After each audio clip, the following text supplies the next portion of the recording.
So hello everyone, কেমন আছেন? চলে এসেছি আবার একটা নতুন মিনি ব্লগ নিয়ে। তো সকালবেলায় গাড়িটা এসেছিলো, একটু কাজ ছিল। তারপরে এই যে স্কুটিটা এসছে অ্যান্ট্রক BS6-এর, এর বয়স 6 মাস হবে, কিন্তু 6 মাসের অবস্থা এমন এমন যে মনে হবে যে এর 7-8 বছর বয়স। দেখতেই পাচ্ছেন। তো স্কুটিটাকে ফুল সার্ভিস করব। আর সিস্টেমটা দেখুন, চাবির লক খারাপ, তো এখানে টানা সিস্টেম করে দিয়েছে ডাইরেক্ট, যেখানে সেখানে যে সেই খুলতে পারবে। তো তারপরেই ফোন চলে আসে একটা গাড়ি আনার জন্য, যে পিক আপের তারটা কেটে গেছে, তো ওইটাই নিয়ে আসতে গেছিলাম মালিতিপুরে।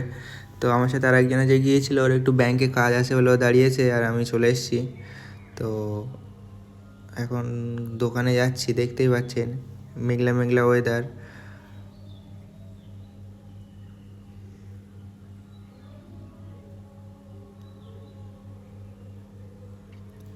দেখুন ও চলে এসছে দোকানে এখন।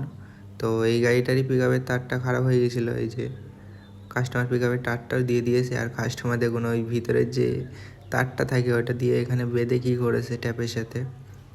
এইভাবে বাঁধাটা ঠিক না, তবুও বেঁধেছে আসার জন্য। তো এখন রাত্রে গাড়িটাকে ডেলিভারি দিয়ে আসতে যাচ্ছি। তো আজকে সারাদিন কী কী করলাম এটা দেখার জন্য আমার চ্যানেলে ফুল ব্লগটা দেখুন। আর এটা আমার মিনি ব্লগ। আজকের জন্য এতটুকুই, দেখা হচ্ছে কাল আবার নতুন ভিডিওর সাথে।